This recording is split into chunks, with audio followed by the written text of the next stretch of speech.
नमस्कार दोस्तों, स्वागत है आपका हमारे चैनल में। और आज हम शुरू करने जा रहे हैं एमपी डीएलएड फर्स्ट ईयर की प्रोफिशिएंसी इन इंग्लिश का पेपर का सॉल्यूशन 2024 का। और इसमें दोस्तों हमें सॉल्यूशन बाइलिंगुअल देखने वाले हैं, इंग्लिश के साथ साथ हिंदी में, जिससे हिंदी मीडियम के बच्चों को समझने में प्रॉब्लम ना हो। तो आइए शुरू करते हैं। दोस्तों हमने एक ऑल सब्जेक्ट सीरीज़ शुरू की है जिसमें हम सारे सब्जेक्ट के पीवाईक्यूज देख रहे हैं पेपर। तो अगर आप इसी प्रकार के वीडियो देखना चाहते हैं तो आप हमारे चैनल को सब्सक्राइब ज़रूर करें।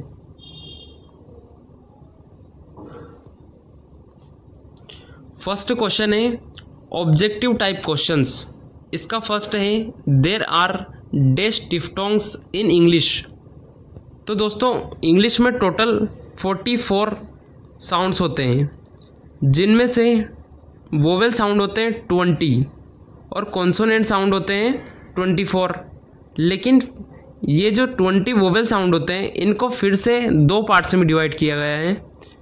फर्स्ट है मोनोफ्टोंग्स जो है 12 और डिफ्टोंग्स जो कि है 8, है ना।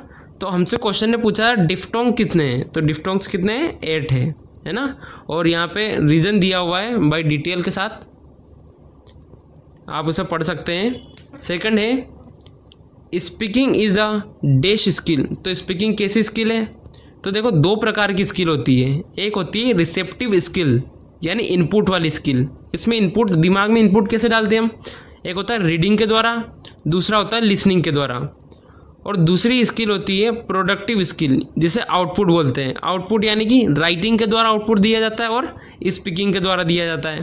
तो हमसे प्रश्न ने पूछा था स्पीकिंग कैसी स्किल है, तो स्पीकिंग कैसी स्किल है, प्रोडक्टिव स्किल है।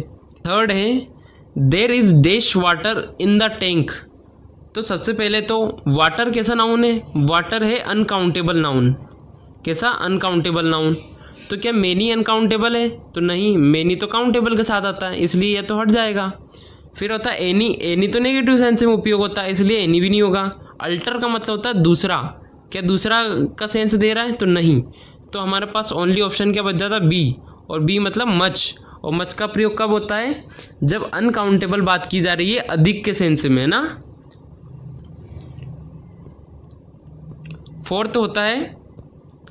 फोर्थ है the frog jumped dash the well. तो जब हम बाहर से अंदर आते हैं, बाहर से जब अंदर आते हैं तो हम क्या बोलते हैं, इन। जैसे कि मे आई कम इन मैम, है ना। तो इन का प्रयोग कब होता है, जब बाहर से अंदर आते हैं। लेकिन जब ऊपर से नीचे या किसी चीज़ के अंदर की बात हो, है ना, बाहर से किसी चीज़ के अंदर कूदते हुए की बात हो, तो इसमें हम यूज़ करते हैं इनटू। क्या यूज़ करते हैं, इनटू। तो इसलिए हमारा आंसर हो जाएगा ऑप्शन नंबर ए, इनटू, है ना। फिफ्थ है the box is too heavy you dash not lift it. तो इसका आंसर हो जाएगा कैन। कैन क्यों, क्योंकि कैन जो होता है एबिलिटी बताता है। क्या बताता है, एबिलिटी, क्षमता बताता है ना। जबकि विल क्या होता है कि फ्यूचर है, ये हो नहीं सकता। और कुड जो होता है ये पास्ट ऑफ कैन है। और मे जो होता है संभावना बताता है। इसलिए यहाँ पर सबसे बेस्ट आंसर जो रहेगा वो रहेगा कैन। क्वेश्चन नंबर 2 है how are the speech sounds produced. तो वाक ध्वनियाँ कैसे उत्पन्न होती हैं। यहाँ आपको इंग्लिश के साथ साथ हिंदी भी देखने को मिलेगी, जिससे कि आपको समझने में कोई प्रॉब्लम ना हो। ये सीरीज़ खास तौर पर हिंदी मीडियम के बच्चों को ध्यान में रखते हुए बनाई गई है। तो आइए शुरू करते हैं। आंसर है speech sounds are produced through a coordinated biological process. अब बायोलॉजिकल प्रोसेस क्या होती है, इसमें 3 पार्ट्स होते हैं। पहला पार्ट्स होता है एयर स्ट्रीम, है ना, वायु प्रवाह। तो इसमें क्या होता है, जब लंग्स जो होते हैं हमारे फेफड़े, तो the lungs push air outwards through the wind pipe. Wind pipe क्या बोलते हैं, ट्रेशिया। उसके माध्यम से हवा को जब बाहर धकेलते हैं लंग्स, तो पहली स्टेज होती है। दूसरी स्टेज होती है फोनेशन, है ना। फोनेशन क्या होता है, ध्वनि निर्माण। इसमें this air passes through the vocal cords in the lyrics creating vibration, vibration create होता है जिससे क्या होता है, वॉइस्ड साउंड उत्पन्न होता है ना। और पासिंग फ्रीली, जब पास होता है फ्रीली, जब कोई वाइब्रेशन नहीं होता है तो वॉइसलेस साउंड उत्पन्न होता है ना, मतलब कोई आवाज़ नहीं निकलती है। तीसरा है आर्टिकुलेशन। आर्टिकुलेशन क्या होता है, the sound is finally shaped by the articulators in the mouth such as tongues, lips, teeth and palate. तो ये उच्चारण के लिए दिया जाए, इसको हिंदी में पढ़ सकते हैं आप। उच्चारण जो होता है, अंत में मुंह में स्थित उच्चारक अंगों द्वारा हवा को रोककर या मोड़कर विशिष्ट ध्वनि का आकार दिया जाता है। क्वेश्चन नंबर 3 है, write any two importance of silent reading. तो मौन वाचन के कोई दो महत्व लिखिए। Silent reading is a crucial pedagogical tool. Its two main importance are, first है बेटर कॉम्प्रिहेंशन, यानी कि बेहतर समझ। तो it allows learner to focus entirely on the meaning and context of the text rather than pronunciation, leading to deeper understanding. तो इसमें mainly focus किस पे किया जाता है, मीनिंग एंड कॉन्टेक्स्ट पर, ना कि प्रोनाउंसिएशन पर, ठीक है। और डीपर मीनिंग, डीपर अंडरस्टैंडिंग पर फोकस नहीं किया जाता है, मेनली फोकस किया जाता है मीनिंग एंड कॉन्टेक्स्ट पर। किसमें, साइलेंट रीडिंग में। दूसरा है सेव्स टाइम एंड एनर्जी। तो इसमें क्या होता है, silent reading is faster than reading allowed and causes less vocal fatigue, मतलब शारीरिक थकान को कम करता है और making it deal for self study, और इस सेल्फ स्टडी को क्या करता है, बेहतर बनाता है। क्वेश्चन नंबर 4 है वेरी शॉर्ट टाइप आंसर का, write any two difference between a formal letter and an informal letter. तो औपचारिक पत्र और अनौपचारिक पत्र के बीच दो अंतर लिखिए। फॉर्मल मतलब कि औपचारिक और इनफॉर्मल मतलब कि अनौपचारिक पत्र। तो फॉर्मल लेटर कैसे होते हैं, रिटर्न टू ऑफिशियल्स, अथॉरिटीज़ और बिजनेस पार्टनर्स, मतलब अधिकारी, प्राचार्यों, यानी कि इसको मेनली किसी दफ्तर के लिए तैयार किया जाता है, किसी ऑफिस के लिए तैयार किया जाता है। जबकि इनफॉर्मल क्या होता है, हम मतलब फ्रेंडली, जैसे कि दोस्त, परिवार, रिश्तेदारों को भेजते हैं। Written to friends, family and relatives. दूसरा डिफरेंस है लैंग्वेज एंड टोन का। तो यूज़ स्ट्रिक्टली प्रोफेशनल, इसमें प्रोफेशनल लैंग्वेज का उपयोग किया जाता है। पोलाइट होना चाहिए। And objective language without slang, सख्त व्यवहारिक भाषा का प्रयोग होता है। Use a casual, personal and emotional tone, इसमें व्यक्तिगत और भावनात्मक भाषा का उपयोग किया जाता है। Question number 5, right any to advantages of print script. Print script के कोई दो लाभ लिखिए। In early childhood education print script is highly beneficial. जो प्राथमिक शिक्षा होती है उसके संदर्भ में प्रिंट स्क्रिप्ट बहुत महत्वपूर्ण होती है और इसके दो मुख्य भाग हैं। पहला है easy to read and learn. तो the letter are separate and distinct, making it easier for primary school children to recognise, read and write without confusion. तो पढ़ने और सीखने में आसान होती है, जिससे क्या होता है, इसमें शब्द जो होते हैं, अक्षर जो होते हैं, अलग अलग और स्पष्ट होते हैं, जिससे कि बच्चों को अक्षर पहचानना, पढ़ना और लिखना आसान हो जाता है। दूसरा है matches printed books. Print script closely resembles the text found in text books and story books, helping students easily transition from reading printed text to writing it. मतलब क्या होता है, किताब की छपाई जो होती है, प्रिंट स्क्रिप्ट पाठ्य पुस्तक में छपे अक्षरों के मेल खाती है, जिससे कि छात्रों को क्या होता है, पढ़ने और कॉपी में लिखने में आसानी होती है। क्वेश्चन नंबर 6 है what do you mean by prefix, give an example. उपसर्ग जो होता है उससे आप क्या समझते हैं और एक उदाहरण लिखिए। A prefix is a letter और a group of letters added to the beginning of a root word to change its meaning or create a new word। तो उपसर्ग क्या होता है, किसी शब्द, मूल शब्द के सामने या आगे जोड़ा जाता है जिससे कि उस शब्द का अर्थ बदल जाता है और एक नया शब्द बन जाता है। इसमें एक उदाहरण देख लेते हैं। एग्जाम्पल है अन। अन क्या होता है? एक प्रीफिक्स होता है और हैप्पी के साथ अन जोड़ देते हैं तो अनहैप्पी बन जाता है। अनहैप्पी का मतलब क्या होता है? खुश ना होना। इससे मीनिंग चेंज हो गया। डिस लगा देते हैं ऑनेस्ट के साथ तो हो जाता है डिसऑनेस्ट, यानी हो जाता है बेईमान। ऑनेस्ट होता है ईमानदार और डिसऑनेस्ट होता है बेईमान। क्वेश्चन नंबर 7 है वेरी शॉर्ट टाइप आंसर का। English is a language of science and technology justify. तो अंग्रेजी विज्ञान और प्रौद्योगिकी की भाषा है, स्पष्ट करें। तो आंसर है English is a rightfully the language of science and technology because the vast majority of global scientific research journals and technical manuals are published in English. Furthermore, the foundational coding language and software driving modern technology like internet, AI, computers are based on the English alphabet and syntax. तो अंग्रेजी विज्ञान प्रौद्योगिकी की भाषा है, ये सही बात है क्योंकि विश्व के अधिकांश वैज्ञानिक अनुसंधान जर्नल्स तकनीकी दस्तावेज अंग्रेजी में ही प्रकाशित हुए हैं। इसके अलावा आधुनिक तकनीक को चलाने वाले प्रमुख कोडिंग भाषाएं सॉफ्टवेयर हो गया, एआई हो गया, ये सभी किस में? इंग्लिश में है। इसलिए इंग्लिश इम्पोर्टेंट है। किस हिसाब से? साइंस और टेक्नोलॉजी के हिसाब से। क्वेश्चन नंबर 8 है लॉन्ग आंसर टाइप का। इसमें आपको एक लीव एप्लीकेशन लिखनी है। किसको? प्रिंसिपल को, related to application for 7 days leave to attend cousin's marriage. तो आइए देखते हैं किस प्रकार लिखते हैं। सबसे पहले आपको लिखना है टू, फिर टू द प्रिंसिपल, फिर जो भी गवर्नमेंट स्कूल का आपको क्वेश्चन में नाम दिया होगा, नहीं दिया होगा तो आप अपने स्कूल का या अपने कॉलेज का नाम लिखेंगे, फिर आपकी सिटी लिखेंगे और मध्य प्रदेश भोपाल कर देंगे ना।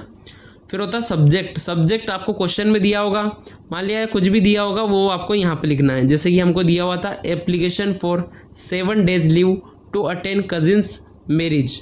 फिर आपने लिखना है respected sir or madam, I beg to state that I am a regular student of DLED first year in your estimated institution. I am writing this inform you that the marriage ceremony of my cousin brothers is scheduled to take place on 14th April 2024 at Indore. Since my whole family is attending the function and I have some responsibility to fulfill, I will not be able to attend my classes. Therefore, फिर यहाँ से आपने एक line छोड़नी है, फिर लिखना है therefore I kindly request you to grant me leave for 7 days from 12th April 2024 to 18th of April 2024. I will ensure to cover my missed syllabus after returning. फिर आपने यहाँ लिखना है थैंक यू। ये फॉर्मेट आपको इधर भी लिख सकते हैं और इधर भी, लेकिन जब हम फॉर्मल लेटर लिखते हैं तो मेनली इसको इस साइड लिखते हैं। तो आपने इसको इधर लिखना है ना। यूर ओबिडेंटली नेम लिखना है आपका, क्लास लिखनी है और रोल नंबर लिखना है। क्वेश्चन नंबर 8 है लॉन्ग आंसर टाइप का और वाला। Write in detail about guided composition, write any 2 merits of it. तो introduction guided composition is a child centre teaching method. क्या होता है? जो कंपोजिशन होता है चाइल्ड सेंटर टीचिंग मेथड होता है, used in early stage of writing. जो बच्चे की पहली अवस्था होती है लिखने की, उसमें यूज़ किया जाता है। In this approach the teacher provide the student with specific scaffolding such as an outline, hints, vocabulary और a fill in the blanks structure.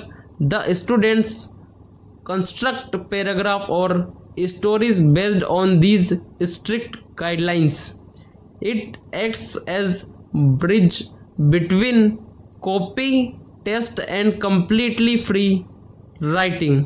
तो ब्रिज के रूप में किस प्रकार काम करता है?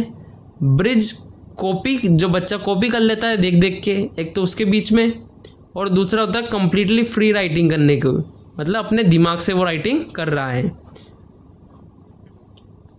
इसके 2 मेरिट्स देख लेते हैं, 2 गुण, एडवांटेजेस। तो इसका पहला एडवांटेजेस होता है reduce errors and frustrations since the vocabulary and structure are already provided, students make fewer grammatical and spelling mistakes which builds their self confidence. तो गलतियां और निराशा को कम करता है। कैसे करता है? चूँकि शब्दावली और संरचना पहले से दी गई होती है, छात्र व्याकरण और वर्तनी की कम गलतियां करते हैं, जिससे उनका आत्मविश्वास बढ़ता है। दूसरा है develops logical thinking. It teaches students how to sequence ideas correctly and organise their thoughts logically before moving on to independent यानी कि फ्री कंपोजिशन। तो तार्किक सोच का विकास करता है। यह छात्रों को विचार को सही क्रम में रखना सिखाता है और स्वतंत्र लेखन की ओर बढ़ने से पहले उनके विचारों को व्यवस्थित करना सिखाता है। क्वेश्चन नंबर 9 है लॉन्ग आंसर टाइप क्वेश्चन का। What are the main causes of retardation in reading in English language. तो reading retardation refers to a student's inability to read English text accurately, fluently and with comprehension according to their age level। तो पढ़ने के पिछड़नेपन से जो अर्थ है वो होता है छात्र की अपनी आयु के अनुसार अंग्रेजी पाठ को सटीकता, प्रवाह और समझ के साथ न पढ़ पाना। इसके पीछे के कारण है, पहला है फ्लुएंटली रीडिंग हैबिट, यानी पढ़ने में दोषपूर्ण आदतें कौन कौन सी है। तो पहला है फिंगर पॉइंटिंग। इसमें क्या करता है बच्चा, मूविंग अप फिंगर और a pen under every word शोज डाउन रीडिंग स्पीड। इसमें क्या होता है, जब बच्चा हर एक लाइन के, हर एक वर्ड के नीचे उंगली से या पेन से जिस प्रकार से मैं आपको समझा रहा हूँ इस प्रकार से पढ़ता है, तो इससे क्या होता है, उसकी स्पीड जो होती है वो स्लो हो जाती है। दूसरा है सब वोकलाइजेशन। इसमें क्या होता है, विस्परिंग और murmuring words while reading silently hinders fluency. इसमें क्या होता है, बच्चा बुदबुदाने लगता है, मतलब आधे वर्ड जैसे आते हैं जो उसको आते नहीं है तो बुदबुदा कर निकल जाता है। तीसरा होता है रिग्रेशन। इसमें क्या होता है, the bad habits of constantly looking back at word already read. तो पढ़े जा चुके शब्दों को बार बार पीछे मुड़कर देखना। ये 3 आदतें हैं जिससे कि उनके पढ़ने में दोषपूर्ण आदतें होती हैं। दूसरा है लैक ऑफ वोकैबुलरी। इसमें शब्दावली की कमी होती है। If a child does not know the meaning of words reading becomes mechanical and comprehension drops leading to a loss of interest. इसमें क्या होता है, बच्चों को अगर शब्दों का अर्थ ही नहीं पता तो उसके समझ में नहीं आएगा और रीडिंग कैसी हो जाती है, बोरिंग हो जाती है। तीसरा है फिजिकल एंड साइकोलॉजिकल फैक्टर्स। तो इसमें क्या होता है, शारीरिक और मनोवैज्ञानिक जो कारण होते हैं, इसमें क्या होता है, पुअर आईसाइट, किसी बच्चे की दृष्टि कमज़ोर है, हियरिंग प्रॉब्लम होती है कोई, फियर ऑफ इंग्लिश का डर हो सकता है, और lack of an encouraging environment at home और स्कूल रिगार्ड्स प्रोसेस। यानी कि क्या हो सकता है, बच्चों को कोई इनकरेज नहीं कर पा रहा, ना तो घर पे ना ही कोई स्कूल में, और उसको इंग्लिश के प्रति डर बढ़ता ही जा रहा है। फोर्थ है डिफेक्टिव टीचिंग मेथड्स, दोषपूर्ण शिक्षक विधियाँ। तो heavily reliance on the traditional transition method instead of phoenix और लुक एंड से method makes reading a boring task. तो इसमें क्या होता है कि टीचर बोलता है और बच्चा उसकी तरफ देखता है, एक बोलता है एक देखता है, तो ये क्या कर देता है, उस मेथड को कैसा कर देता है, बोरिंग बना देता है। ठीक है, इसके बजाय हमें फोनिक्स पद्धति जो होती है उसका उपयोग करना चाहिए, जिससे कि रीडिंग को इंटरेस्टिंग बनाया जा सके। क्वेश्चन नंबर 9 का और वाला क्वेश्चन है, reading is said to be the core of the syllabus, justify. तो reading makes a full of man, ये किसने कहा था? फ्रांसिस बेकन ने कहा था। तो in the context of a school curriculum, reading is not just an isolated language, it is the fundamental tool for acquiring all other knowledge। तो स्कूली पाठ्यक्रम के संदर्भ में पढ़ना केवल एक भाषाई कौशल नहीं होता है, यह अन्य सभी ज्ञान प्राप्त करने का मूलभूत साधन है। इसमें क्या होता है, इसको हमने 4 पार्ट्स में डिवाइड किया है। कॉग्निटिव डेवलपमेंट्स, इसमें क्या होता है, स्टिम्युलेट्स ब्रेन और improves concentration, imagination and critical thinking. दूसरा आता है vocabulary, most natural way to acquire new vocabulary. Extensive reading, शब्द भंडार में वृद्धि होती है इससे। फिर आता है foundation for all subjects, can not grapes concept in history, science, math without reading skill. तो कभी भी रीडिंग स्किल के बिना जो बाकी के सब्जेक्ट है उन पे भी कोई ग्रेप नहीं आ पाएगी, कोई पकड़ नहीं कर पाएगा स्टूडेंट। फोर्थ है की टू सेल्फ लर्निंग, जिसे बोलते हैं स्वाध्याय। तो students must read reference book to build on knowledge. तो बच्चे क्या करते हैं, अपने खुद से तैयारी करते हैं, इसे बोलते हैं स्वाध्याय। दोस्तों, हमने MP DLED फर्स्ट ईयर के लिए एक ऑल सब्जेक्ट सीरीज शुरू की है, जिसमें हम प्रीवियस ईयर पेपर का सॉल्यूशन देख रहे हैं। इसमें अभी हम देख रहे हैं 2024 का सॉल्यूशन। अगर आप इसी प्रकार से MP DLED के प्रीवियस ईयर पेपर का सॉल्यूशन या MP DLED की परीक्षा की तैयारी करना चाहते हैं तो आप हमारे चैनल को ज़रूर सब्सक्राइब कर लें।